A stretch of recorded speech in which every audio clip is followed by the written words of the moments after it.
Hey guys, this is Solly with Kitchen Table Research, and today I want to talk about the Menendez brothers. So I think that it's a really interesting case to talk about because we start moving away from some of the skillers that we've already talked about, especially when we talked about mind hunters, which I'm still going to talk about some of the people on there. But I just happened to yesterday be doing some laundry and dishes around the house, and there was a program that came on TV, and it was about the Menendez brothers. So before I kind of lose my train of thought, I wanted to do a video update on that case. Also, to all my subscribers, you guys know that I do merch, and I just did a couple of merch drops. This is another one of the shirts that is for my husband's team, Unlimited Ambition, out of Austin, Texas. So if you guys like these shirts, this is another one that is part of our merch. Okay, so before we get into the Menendez brothers, who are the two brothers that committed the crime of familicide, it was in Beverly Hills, California. I think in 89 was the crime. 90 is when they were captured. And then the trial went on from there. So before we talk about the brothers and their upbringing, because I definitely think that there has been a lot of rumors, and it came out in the trial about there being some abuse, especially sexual abuse. But I definitely think that Daddy Menendez had some not quite healthy, traumatic parenting styles. So let's get into his childhood really fast before we get into Lyle and Eric. So Daddy Menendez, I think his name was Jose, I don't know. Okay, Daddy Menendez, he grew up in Cuba, and he grew up while Fidel Castro came into power. And so he kind of lived in this revolutionary, Cuba was not the best of times during that period, especially because in his younger years, he had experienced pre-communist Cuba. And so when Castro came into power, they seized the Menendez's properties and other assets. And so the Menendez family slowly started to come over to America. But he meets several points on the McDonald triad, which we talked about. And I think this is why it's interesting to compare the different motives and modus operandi across different skillers, because we've already talked about the spree, and go back and look at the Santa Rosa case. We've talked about the Smurial, which would be BTK Kemper, which we just kind of covered.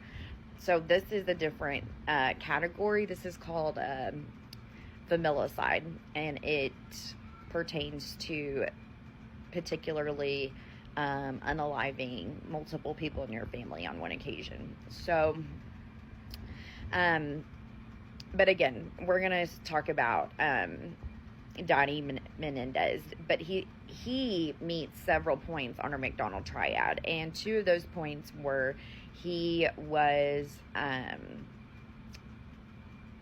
SA'd, and he set at least one, but probably two pretty large buildings on fire in Cuba before he came to America. So originally in the McDonald triad, the 3 points, like we've talked about, are bedwetting, fire, and not being nice to animals. So now, as research has come out, we know that bedwetting actually ties back to sexual abuse, and that's a lot of times why children into their older years continue that practice. And so we don't have any firsthand accounts of him being a bedwetter, but we do have the SA and the fire. So those are kind of already some red flags. But at any rate, and this is actually also a common trope in the true crime world, is if you don't end up being a skiller, you end up being a CEO, because they're cutthroat They largely, as you guys know, if you think about corporate America, cutthroat, they don't have any emotions or empathy or sympathy, and he definitely expressed these particular personality traits, and that's how he became a millionaire in Hollywood.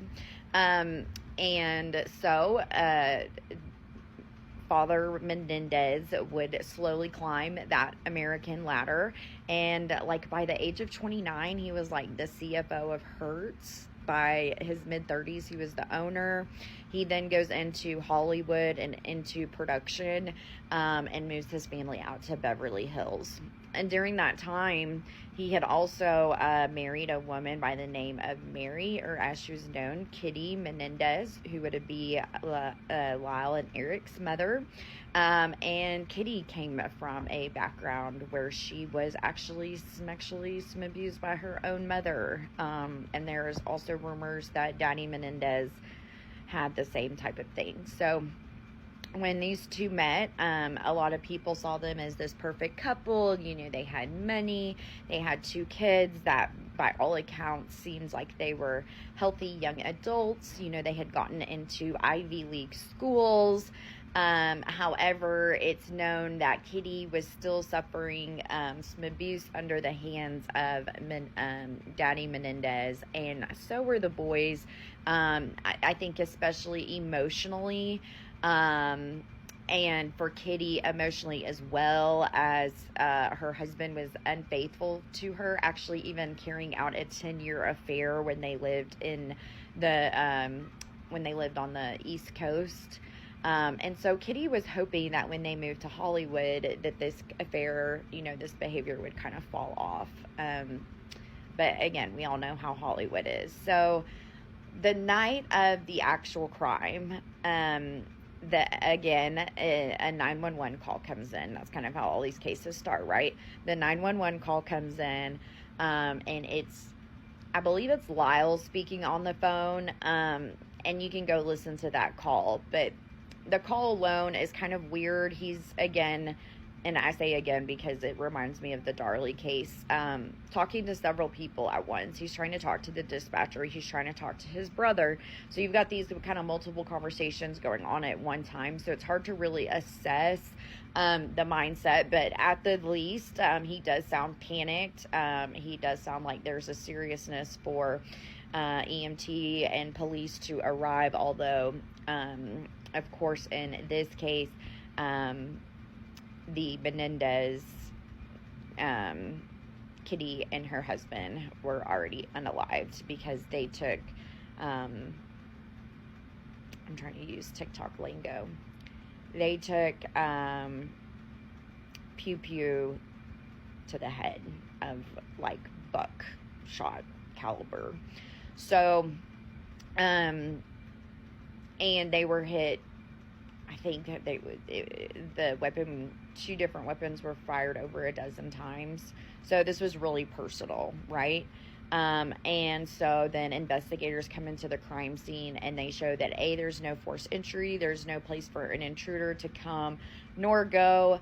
The scene is clean, there's no disturbances, like everything that was on the coffee table right in front of where they were sitting, Kitty and her husband, I cannot think of his name. Everything was, you know, still in its correct position. Their drinks, the remote was still even propped up on the edge of the sofa.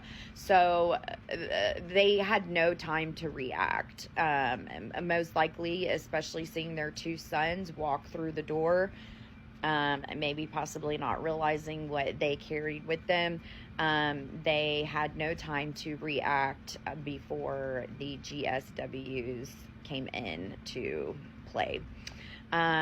However, police don't even immediately suspect Lyle and Eric until several months go by. Police do follow up on several leads, including, like, is it a possible mob hit? Somebody that obviously Daddy Menendez had pissed a lot of people off doing business. So, was it tied back to that?